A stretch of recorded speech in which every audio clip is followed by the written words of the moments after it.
welcome. We have lots to talk about. So much. Yeah. Where to start?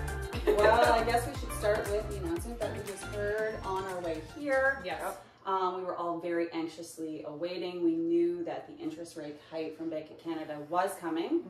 The rumors were going to be anywhere from 0.5 to a full point. And in case you haven't been watching very closely, like Jessica, you were at 10:03 live on the Bank of Canada website. Yeah. So they did announce there is going to be a hike increase of 0.75, which is 3 basis points. Yes. A little bit less than the last one we saw, but still significant. Yes. Yes. So change things. I think what is really significant too is that in that announcement, because there was a lot of chatter over the summer because we didn't have any increase for August, that, you know, gas prices have come down. We feel like inflation is getting better. Like, let's wait to see what the data says. So it was really interesting in their report that, yes, they commented that, but when you remove gas prices from the equation, everything else has still continued to escalate. Yes. So they're very worried about that this is going to become entrenched in our economy, and basically threatened that, like, they're not done with the tightening policy. So the adage of, like, we're doing this 0.75, and then they did say a possible another 0.5, and everyone said, oh, maybe they'll scale back down. We were talking about that yesterday. Yeah. From what I read, it didn't sound like that. They're trying to really scare. They do. They need to. It's the cause and effect, right? Yes. So they need to wait and see what happens with inflation after this one. So it's not necessarily a set in stone next month. So and essentially we want to be back to that 2%, right? And we're at 5 right now. Yeah. So we still got ways to go. But to your point that you've been saying this whole time, until we actually stop and see what has happened or how these changes are affecting the economy and the housing industry and all that, how do we actually know? So I think that's a lot of the frustration that we've been having. And also an article you just said, the fear of, like, coming out and, like, are we now just trying to scare people? Like, is this just the common practice now? Like, how do we get people to understand that it is still okay? Houses are still affordable.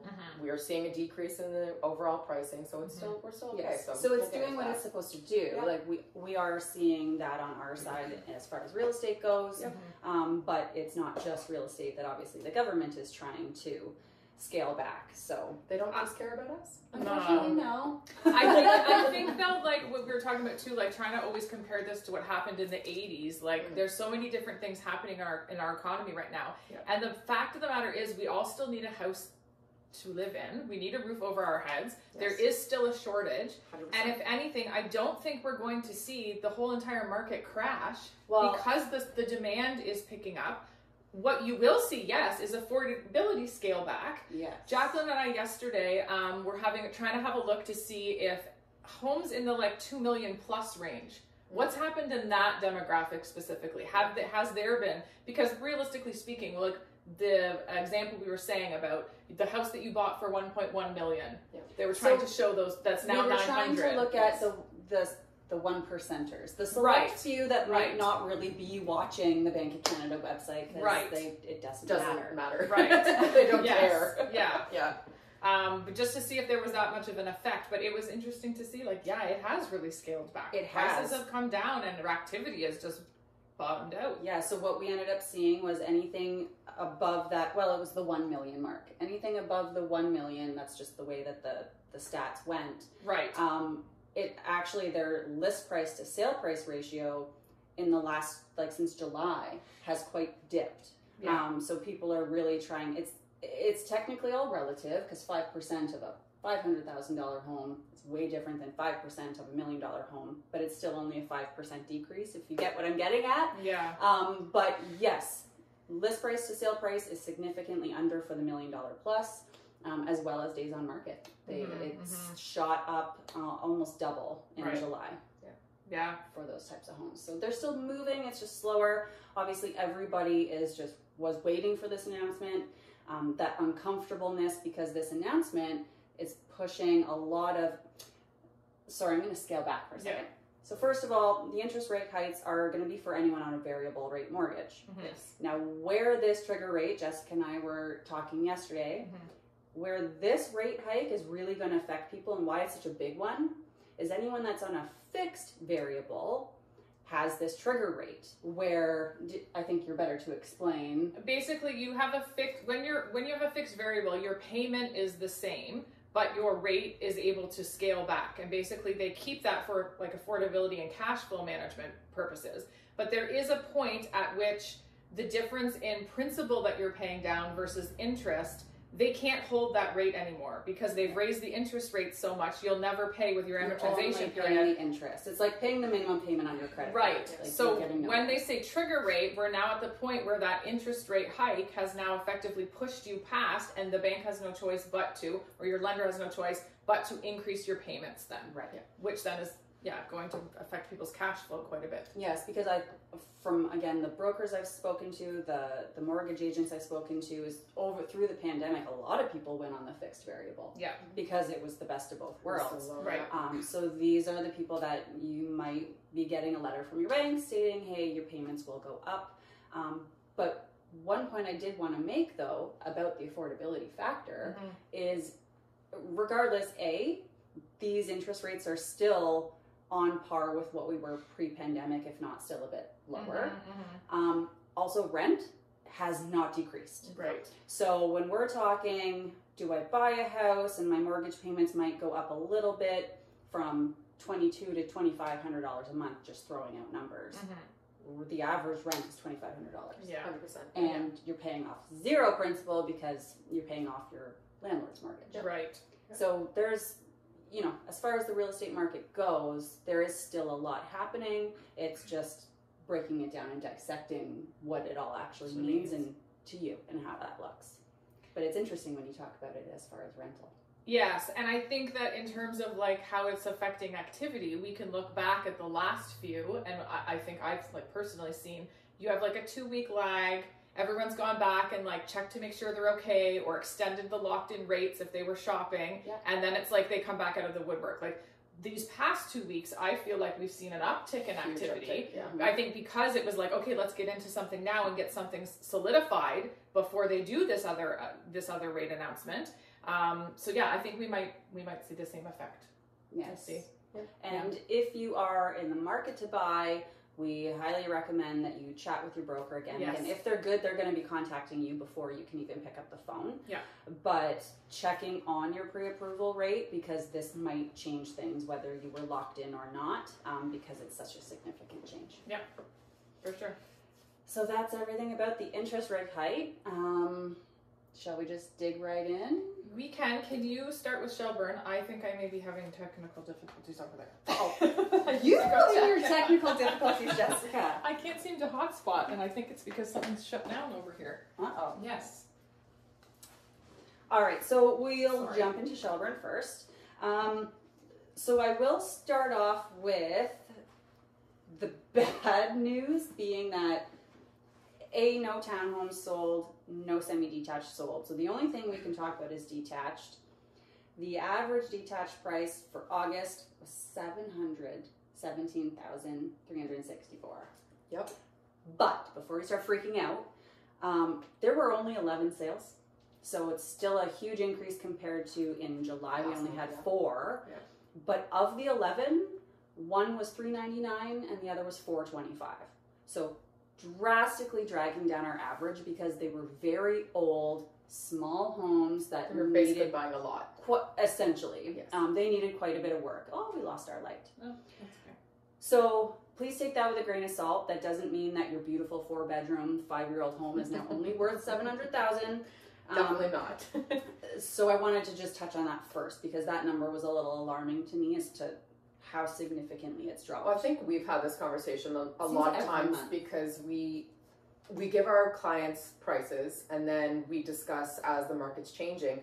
But it's not necessarily that you have to go and throw away $100,000 or $200,000 to match these prices. If your home's value is sitting here, you just need to market it properly, advertise it properly, and just be patient. Like you don't have to do a discount. Right. Blow off sale of your home just because other houses are selling for less. Now this is, on that topic, this is going to be the most important thing if you are looking to sell your home is interview multiple realtors and please do not pick the agent that just gives you the highest price. Yes, Giving you the or the highest lowest price, commission. lowest commission and the highest price, yeah. because at the end of the day, the price that we give you as far as the estimated value of your home is an estimated value. Yeah. Regardless, it's the buyer who decides what your home is worth because it's what they're willing to pay. Right. So often you will see homes, especially in a market like this, where they start at what was fair market value or what they thought was fair market value. Yeah. But because there's so much adjusting happening with these interest rates and inflation, we might have to adjust that price based on how things are moving or not moving. So just keep that in mind, that it's super, super imperative in this market. They are not flying off the shelf. You need someone who's going to communicate with you what's happening in the current market. Yeah. You want someone that's going to communicate with you and be honest about the value of your home, because nothing is worse than being locked into a contract, being promised the world, and then you get nothing. Yes. Except frustration. Right. Yes. How many calls have I had lately with those? A lot. Yeah. A lot, right? Gone are those days of stick a sign on the lawn and take pictures with your phone. 5 days. So, gone. So good news is we did have 60 active listings in Shelburne in the month of August, which was actually down a little bit compared to July. But of those, as I mentioned a little bit earlier, 11 properties did sell, which is funny because it was only 4 that sold in July, so it's like a 175% increase. So this is where these numbers are all relative. That sounds drastic, but at the end of the day, we still only sold 11 homes out of 60. So this goes to the days on market, which right now it doubled from July to August, so we're averaging 20 days. Which in hindsight though, like these are summer months. Year Yes. over year, we're always slower in the summer. We're always seeing less inventory. People are busy. Yeah. The interest rates definitely had an effect, I believe. I think gas prices for sure. But people are... And no COVID. Like, No COVID. free People summer. went camping. Like, Yeah. how many people did you Yeah. see, like, I'm on a plane, I'm flying away? Like, it is natural to not be focusing on buying a house and moving your family in the middle of summer because you're enjoying that time with your family. That's Right. right. So Fall. I think September, that's a great It's point, coming. because September's stats are going to be very... And even Justin's Telling. point, the last 2 weeks have picked up, like, my phone's been going off the hook, sold. So, I think it was, I did a post last week or something that we were higher in sales overall this month, plus we had another 14 coming up. So it's increasing significantly. And Well, and speaking with Esther here at Olive and Ash staging yesterday, it sounds like she's ramped up and had said, more inventory's coming. Yeah. Which I mean is needed Yes. because we did offload quite a bit this past huge month. amount, So yeah. so that's a good sign of a healthy market for the fall too. So And I think for anybody that's still on the market, just be patient. It's coming. Yeah. You're going to sell. So my advice, again, as Sarah said, lots and lots of phone calls. Like, people are interested in moving. So the fact that they weren't in the summer doesn't mean that it's not coming. not coming out. But the question is, and this is the epic debate, it changes every day, I'd say it changes every hour, is, do I buy first or list first? Right. And we were in 2 years where people were just ingrained, I gotta buy. Yeah. Please slow down. The best thing you can do for yourself to prepare is obviously chat with one of us, a realtor, as soon as possible if it's even an idea. And that's not to say we want to lock you into listing your home right now, but we're going to be able to give you some really great tools to prepare your home. Right. Because if your home doesn't showcase better than every other one on the market right now, it's going to be one of the leftover 60s that carries over month after month. So again, on that note, is prepare your home. So while you're getting it prepared, my suggestion has been do the painting, do the minor repairs, do the decluttering, get it listed, and then while you're showing your home, go out and see properties. Kind of do it simultaneously. Just don't get the bug and bite the bullet too fast, because I find that once you get out into a house and you're like, I love this house, and you go and you buy it, and now all of a sudden you're kind of, it's not necessarily a bad thing. Just make sure you're protecting yourself if you get into that situation. And again, that goes to making sure you have the right realtor who's going to do right by you and not right by them, because doing right by you would be a condition of sale of property. 100%. And then you want a realtor that's actually going to work for you in that process too, because how many times do you buy a house, you're up for sale, you need to extend. If your realtor's not making relationships with the other realtor and building the trust with that whole scenario, then you're not, the other realtors can be like, well, too bad, I'm just going to walk away. You have to really build that both realtors to trust that. Right. I mean, you've been a great example for that one. that. So, but you're Well, fantastic because- at staying in touch with the Thank other you. realtor and knowing what's At going the on. end of the day, the client is still, Yeah. we just educate you on what we feel would be the best course of action, but you make your own choice. Right. If you choose, because it's the perfect property for you, to buy it first, then yes, and that's one of the scenarios that Jessica's run into. We're going to do what you ask us to do because that's our job. But yes, it may mean you could potentially lose that house if yours doesn't sell in time, or just a lot of extra negotiations and making sure that everybody's on the same page and willing to work together. Right. But honestly, most local agents are fully aware of what's happening in the market, and they're very pliable. Oh, yes. Yeah. I think also the next question I get from people is, what if I sell my house and I can't find a house to buy? Right. I mean, realistically, you probably will find something if you need to, but there's still, you put the longer dates on it, put as much time as possible, 90, 120 days, just set yourself up. Or yourself up even for there is a success. condition of finding a home to purchase too, Yes. right? It's So the reverse. yeah, there's stuff to cover Lots you of- for that. But I also just would like to reiterate, because this is a big question as well, what if I put my home up for sale first, I don't find anything, and I get an offer? Nobody says you have to take it. If you feel pushed up against a wall and pressured, or really anxious and Just not right. about the uneasiness, then don't take it. They do always say the first offer is the best, but doesn't mean you have to take it. Yeah. Been there. Right? Yes. So that's all I have for Shelburne. It's been slow. Okay. Orangeville.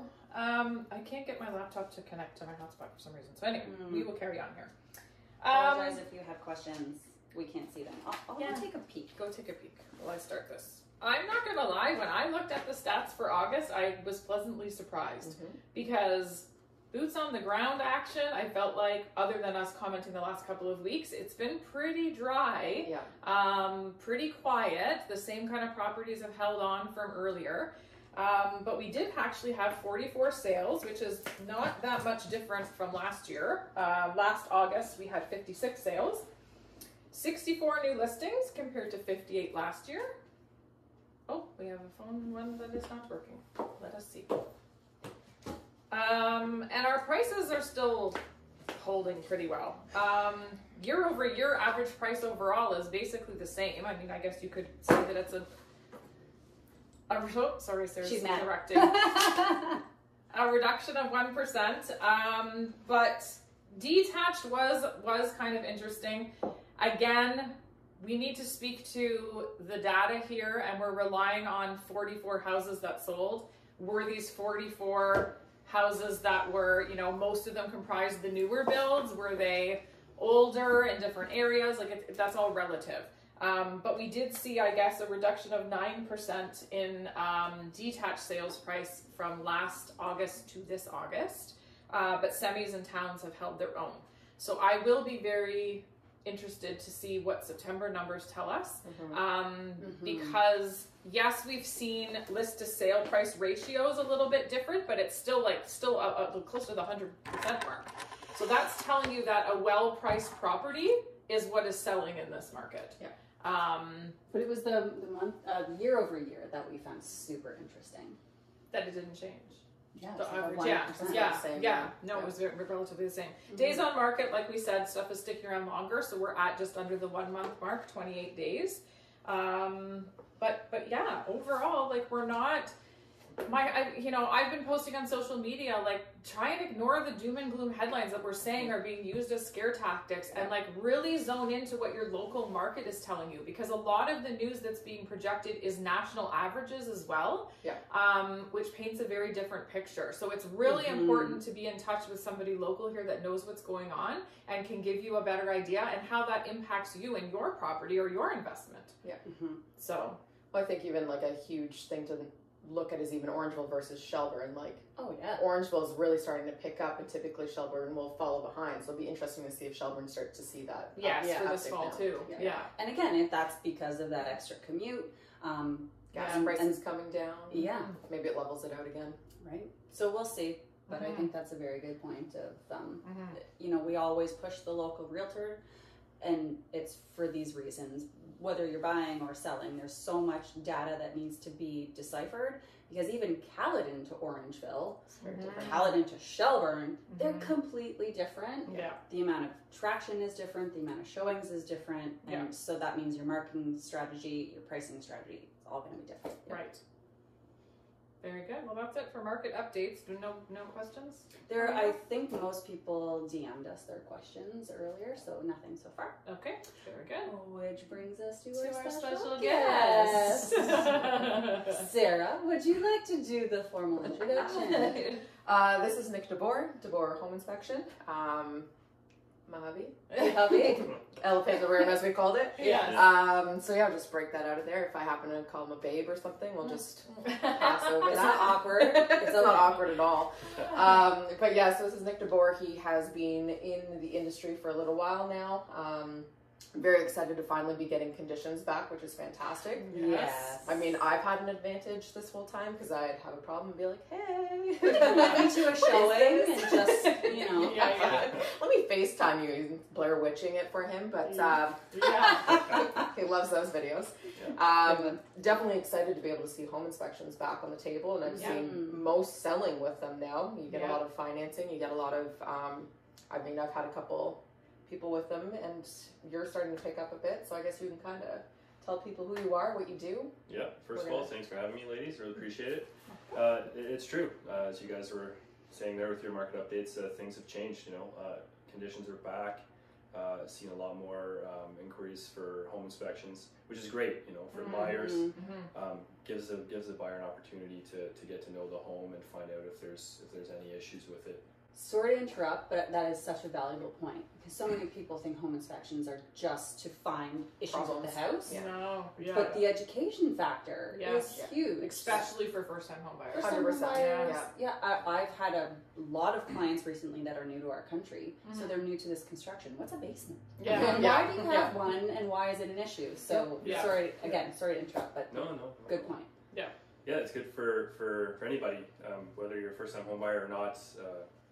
To get an opportunity to visit the home with a professional and just look at the house as a whole, and see if there are any issues, you can address them, or just to learn about how the home works as a whole, like all the systems components, how they all kind of tie together. And just where are your shut-offs? What does this machine do? The HRV is always a big one. What is this?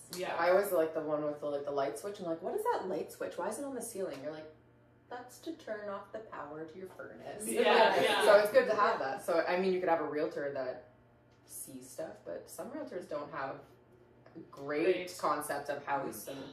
And in all fairness, I do think we got into such a routine of running through houses. In those 15 minutes, there was a period, if you weren't in the market in the crazy COVID, there was a period where you could only get a 15-minute time slot to show a house. That's unbelievable. And you would have, because they were going so quickly, like 10 houses you had to show, and they were all only 15 minutes. So stuff got missed. It's 100%. Only natural. But I mean, even in that case, you were even offering to be able to go back after the fact, after you've purchased, and educate people in the house, and which is nice. So it's always an option too, and in those times when the market doesn't really allow for home inspections, it's kind of like a post-purchase home inspection. Like once the house closes and the clients have moved in, they can have a home inspection at any time. And it's still a good opportunity to learn about your home.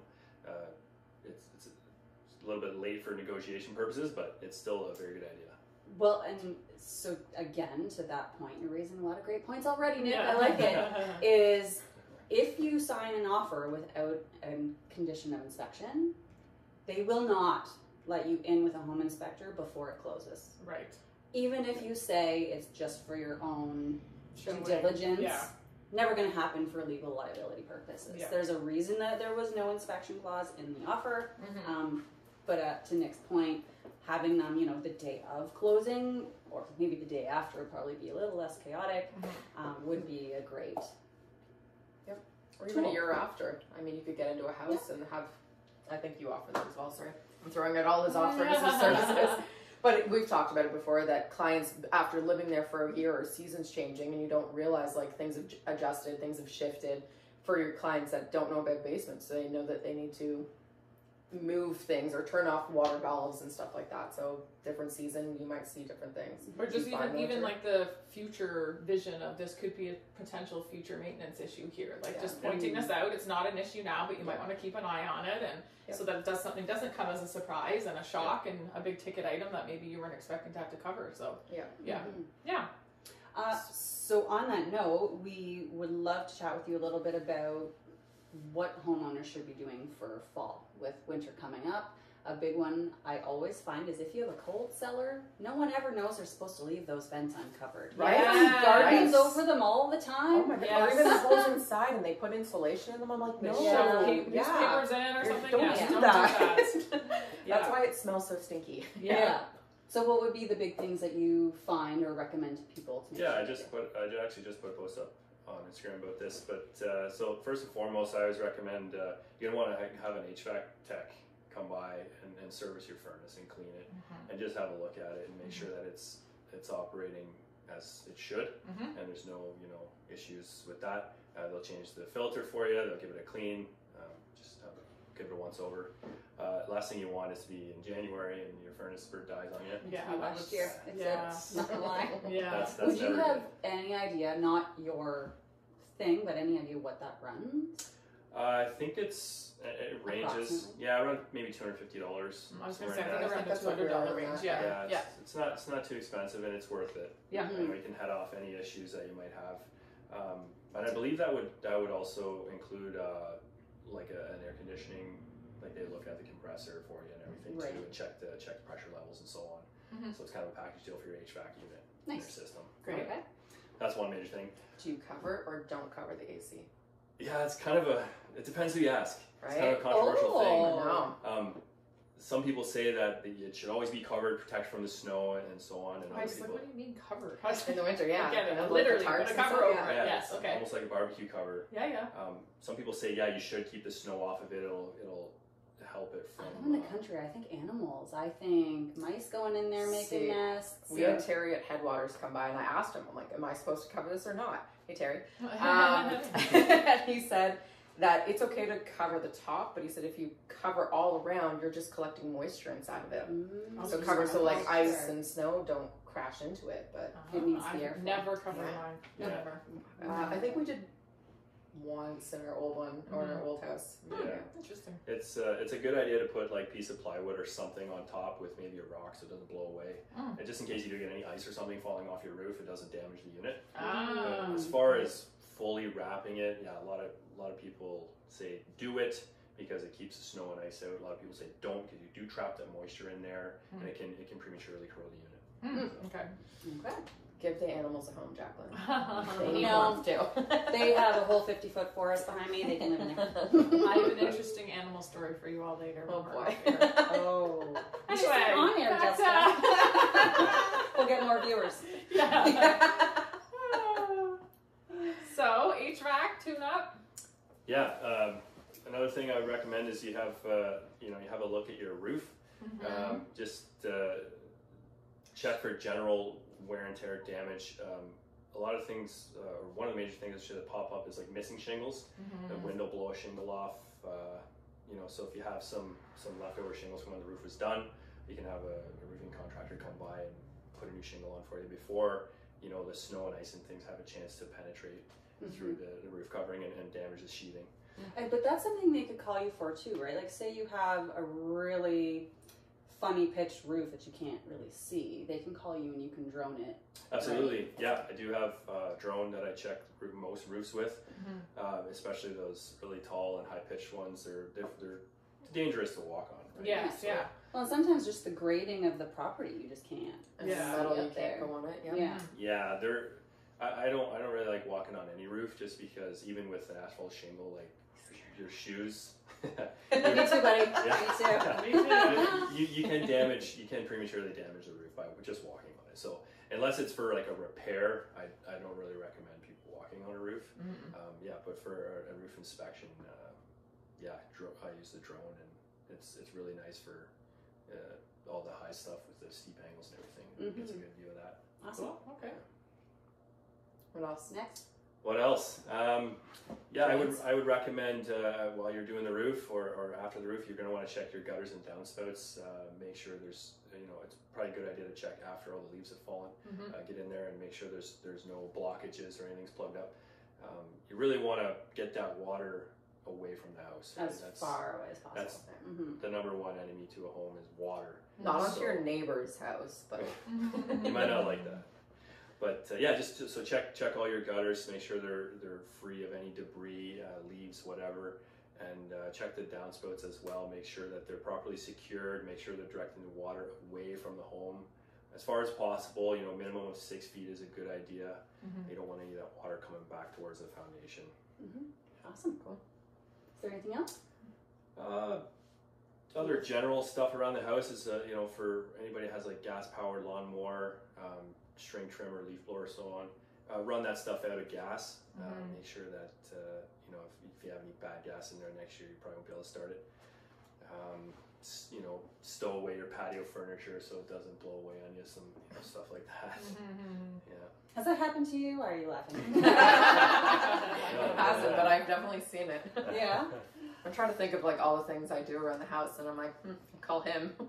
Yeah, that sounds like a good plan. Another main one I should touch on here is if you do have a fireplace in your home, you're going to want to have a chimney sweep come by and just give it a quick inspection and clean if necessary. Make sure no birds have gotten in there and made a nest over the summer. Check for any creosote, clean it up. Make sure it's ready to go for the heating season. Water valve. That's the universal sign. Yes. Not the light bulb, the water bulb. Up on the ceiling. Are you talking like shut off your water? Outside water, yeah. Okay. Yes. That's what this means. Yes. That's why I'm not a home inspector. Oh, Do that thing. Right? Reminds me of that dance. Yeah. Oh, jeez. Awesome. Sorry, we keep interrupting you. With 3 checks. With this thing, if you don't have a frost-free hose bib on the exterior of your home, you're gonna want to shut it off on the inside. A frost-free hose bib. I'm learning so much. What does this look like? It's kind of it looks like a regular hose bib, but it's frost-free. So the actual valve extends in past the insulation, so it's in the conditioned airspace. So how would one know? They do. I can send you pictures if you want of the difference between frost-free and non-frost-free, but they look a bit bigger, bulkier. They're a bit I feel an Instagram post coming on. Yeah, before. Yes, yes. I'll put one up. Carousel. Yes. Yeah, there you go. Okay. Okay. Cool. I don't think. Well, I mean, I'm sure there's lots more, but your little Instagram post had a few more things on there. Yeah. Quite a bit. Yeah. Nice checklist for people if they want to take a screenshot of it. They can go around their house and check things off. Cool. Okay. Perfect. So that's for existing homeowners, new homeowners, so on and so forth. Now, for those who are looking to buy, right now financing and inspections should be going in every offer. What are the most common things that you are finding lately for them to look out for when they are previewing homes? Every home's different. Every home has its issues, right? But I do see a fair bit of missing shingles on the roofs and stuff. And welcome to the Windy City. Yeah, Dufferin County. Especially homes, on the outskirts of town and so on. A lot of wind and people are missing shingles. They don't even, most people don't even really know that it's happened. That it's happened. So I do see that for a bit. I see a lot of electrical concerns, a lot of just things that you're going to want an electrician to come through and look at just to make sure everything is safe. Like what?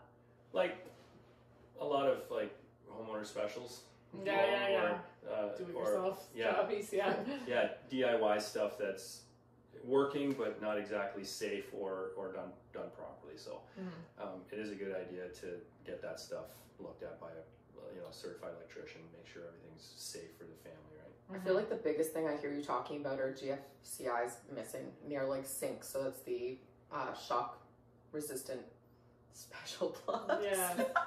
Well, I feel like the building code has changed too so much. Yes, Back when that may yeah. have passed, but now like things need to be updated. So, Yeah. and I mean that's a really simple thing to change out. And Oh yeah, yeah. That's a So simple thing. It's code is always evolving, right? So Yeah. every new build has new codes applied to it. I'm not a code inspector. It's more for a safety concern, like. You've heard of like the blow dryer in the hot tub or in the bathtub thing. Yeah. The ground fault circuit interrupter will prevent anybody getting electrocuted. It senses for ground fault. Their bathrooms, kitchens, outdoor. Yeah, Right? for the most part. Yeah. Anywhere water. Anywhere wet, basically. Right. Okay. One that I personally see all the time, and it usually goes along with the handyman special, but is the open junction boxes. Oh That's a huge one. For as far as electrical goes. Yeah. I've definitely seen some weird things come back on inspections. Like I think you really need to look at your inspection and be like, okay, well these are things to do eventually, but it's not necessarily your house is falling apart and it's going to explode. Right, and I think that's an important thing to note when you're doing a home inspection. Please don't. I have a reels about it. Don't try to take $5,000 off the price because of a small repair. Yeah. Every home, unless you're buying from a builder with carry-on warranty, is going to have small issues. That's just part of being a homeowner. Right. But anything that's going to be a significant expense to you, those are the things you use to negotiate. Yep. Right? Like missing shingles, but instead of abating the price, maybe just ask them to fix it. Because that's probably cheaper for them in the long run. Yeah. But that's a big misconception with inspections. They're not supposed to be used for negotiation purposes. They're for you as an educational purpose, but if something pops up, it does give you an avenue to either walk away or abate the price. Yeah. I think anything major like massive leaks in your basement, that might be concerning if you can't get the fix, or like your house is about to fall over. It might be a problem. I found one of the most interesting things that you posted, that toilet. Remember the toilet where you had the water under the floor and you could not didn't know it was leaking under the tile. Yeah. Yes, So that the post she's referring to is basically just shows a picture of a toilet with from a camera, a regular camera, and then it shows a picture of that same toilet through an infrared camera. So you can see a massive leak. What appears to be a leak on the camera, but confirmed with a moisture meter, it was actually wet around there. You couldn't see it with your naked eye. The toilet was loose and it was leaking onto the subfloor, and there was some significant damage when it was looked at from the basement. So that is something you see a lot too, actually, is loose toilets. So there's a lot of high potential for leakage there. Interesting. But that's why they are so valuable, is finding those things that like we could never see with our own eyes, even if we tried. No. Yeah. Especially if they're freshly painted or something, like if it's above, like there's definitely touch-ups that are done sometimes. Yeah. Now a loose toilet, easy fix. Oh yeah. Rotting floor underneath, not so much an issue. Yeah.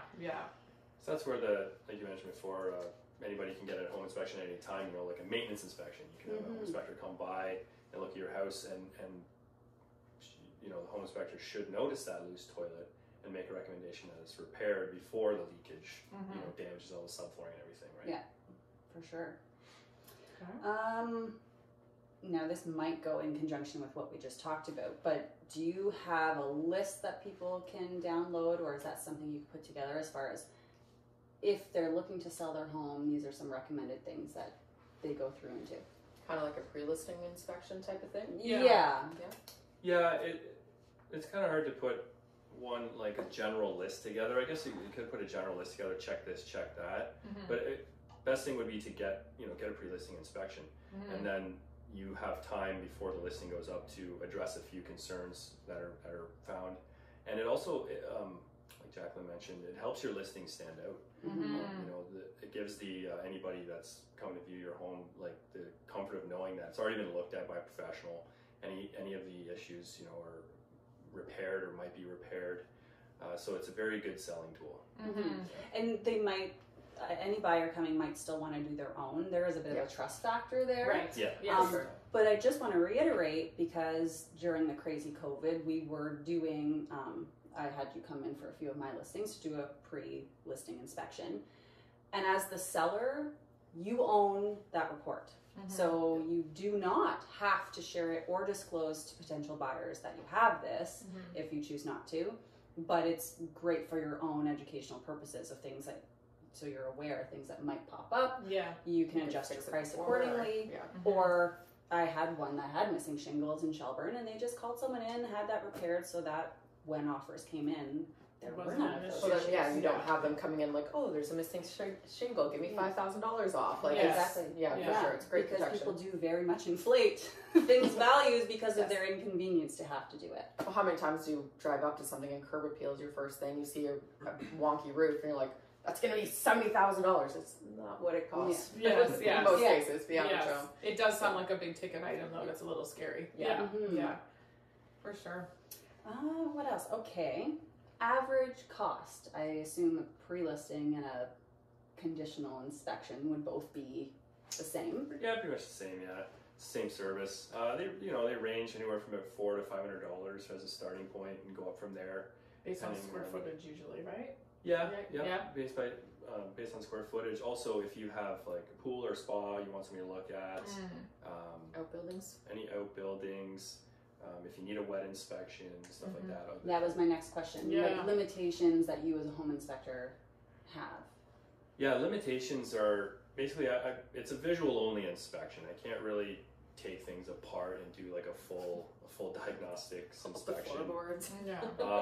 But even, I've had that come across, so even like with HVAC stuff, some people like misunderstand that you're going in together and you're going to tell them, oh no, your furnace is in good condition, your AC. You're not like going in and investigating and all to be able to say that you're not licensed to do that. Exactly. So you can go and say, this is the age of your furnace, this is what I can see from here, but I'm not opening the furnace up and checking it all out. And right?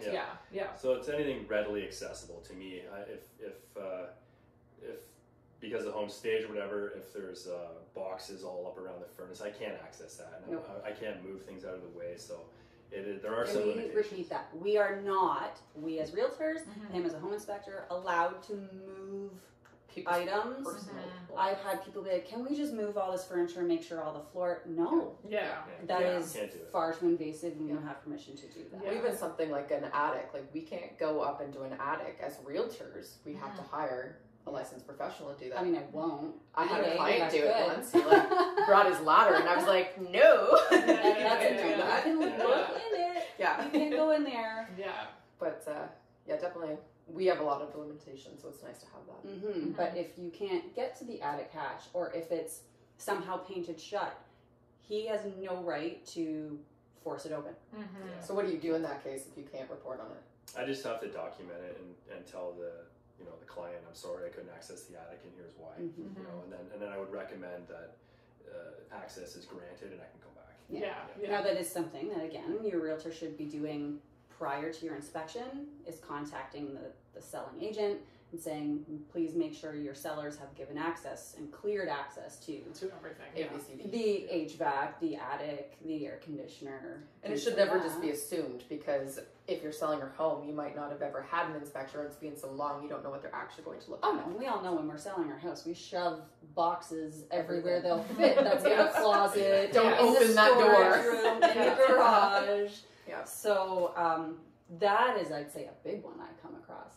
Is people not understanding the limitations of our jobs and yours. Agreed. So that was really it, other than like the general process. And then I think general process. What do you actually give to a client when what are they getting from you? Start to finish. How do they get a hold of you? Okay, well, you can reach me through my website, Instagram, email, call, text, anything. Facebook Messenger, whatever. Lots of ways to get a hold of me.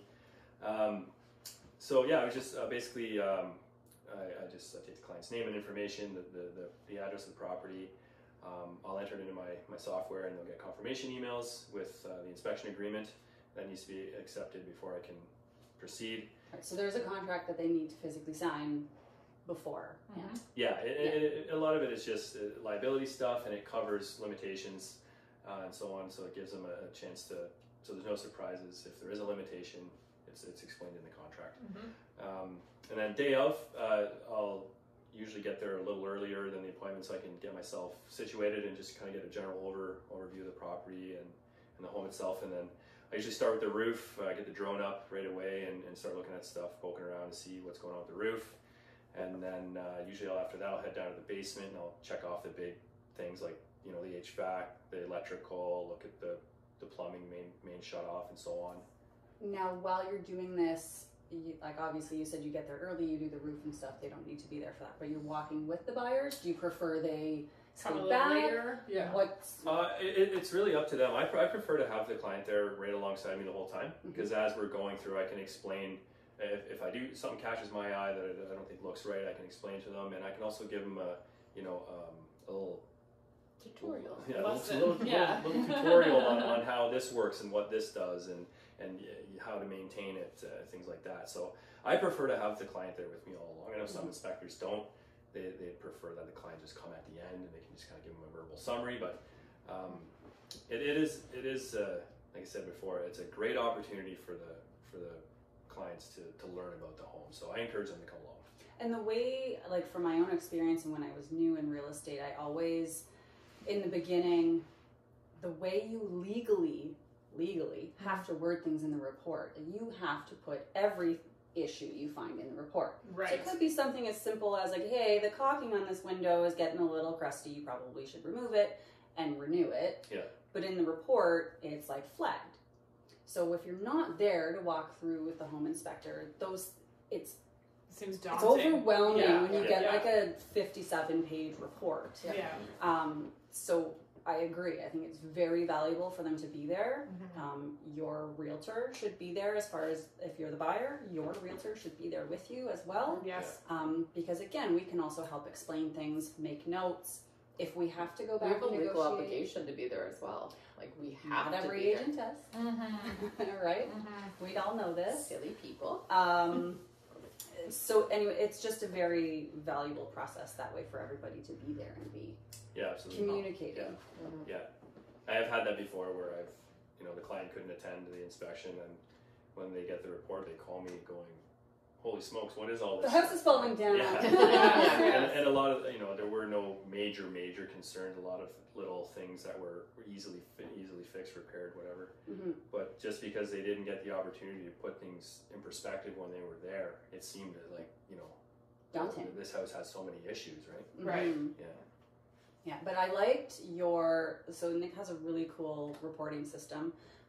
It's online and it's color coded.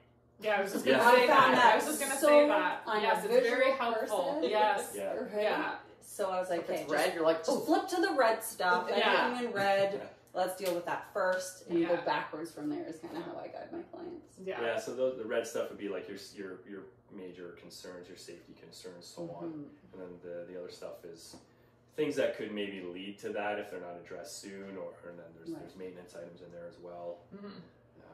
So to wrap up the process after the home's fully inspected, I take everything back home and I polish off the report online, and it's sent to the client via email. So it's just a link that they can check it online. You can view it on your laptop, iPad, iPhone, or tablet, phone, whatever you prefer. And it's also available as PDF as well. So you can download it to save it. And Great. Now, I do want to mention, again, just like we talked about, if you're the seller and you get an inspection, you own that report. So the same thing goes on the buying end. You are paying for the service. It's your report. To keep.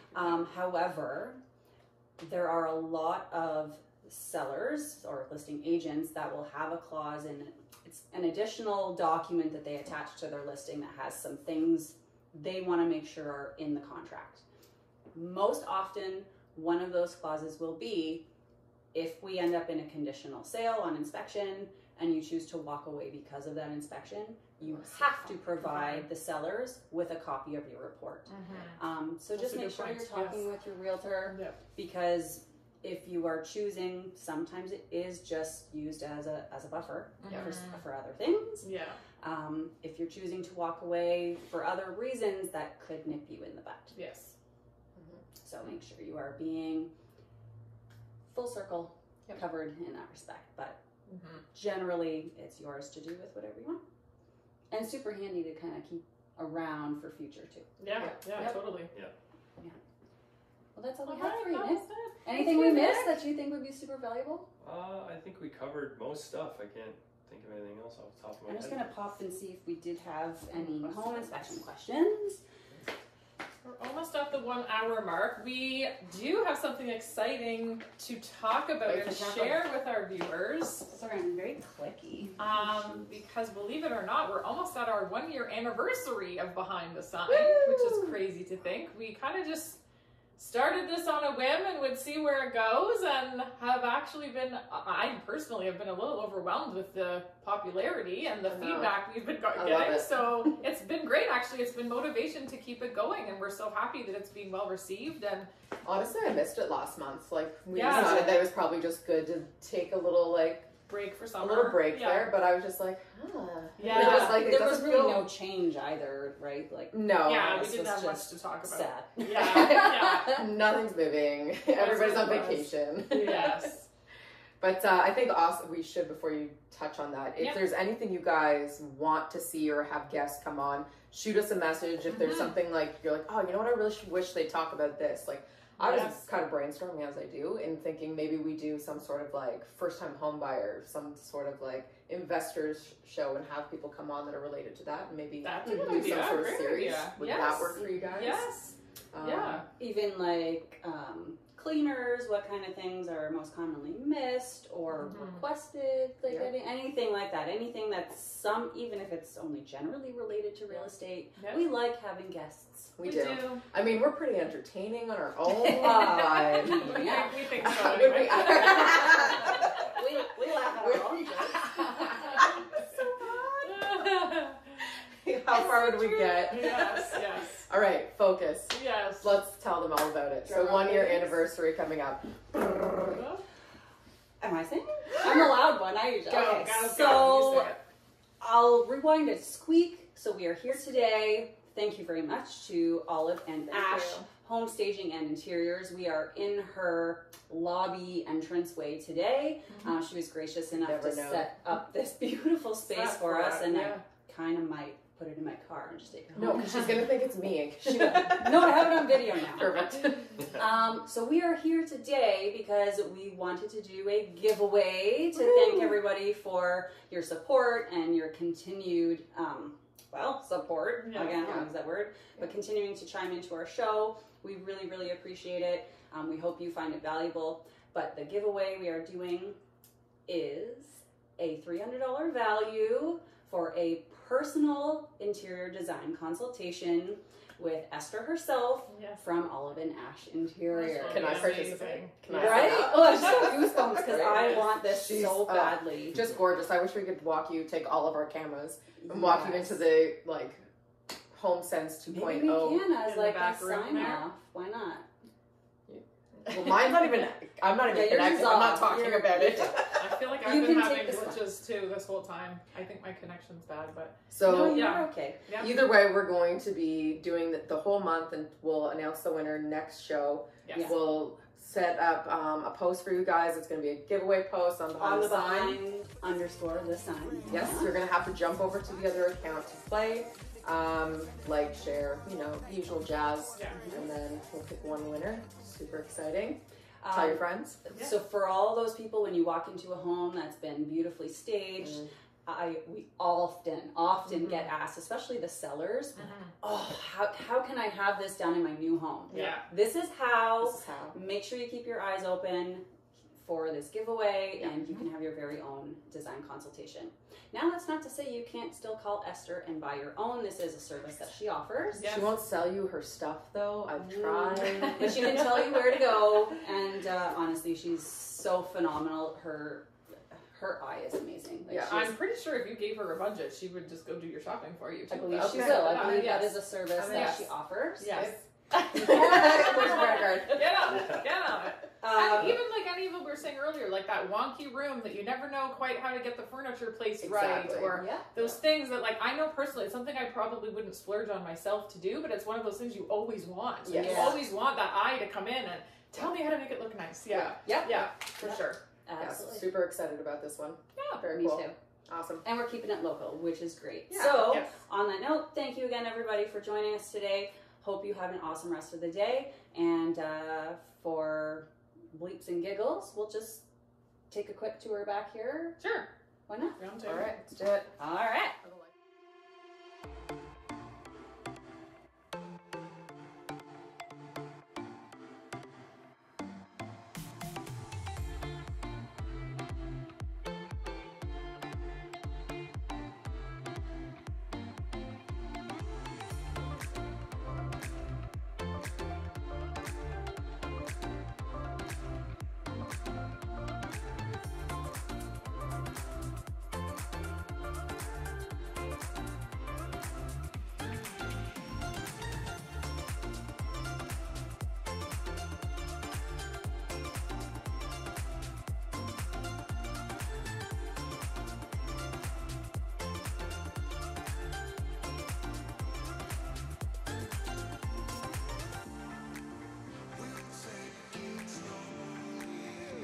-2. So we'll sign off now. We're kind of broaching that 1 hour mark. Thank you again all for watching. Tune in next month and hop on over to our new Instagram page for Behind the Sign, behind_the sign. We're trying to gain our followers there, and stay tuned next month for our amazing giveaway from 𝔹𝕙𝕚𝕚𝕟. Take care. Have a good day. Bye.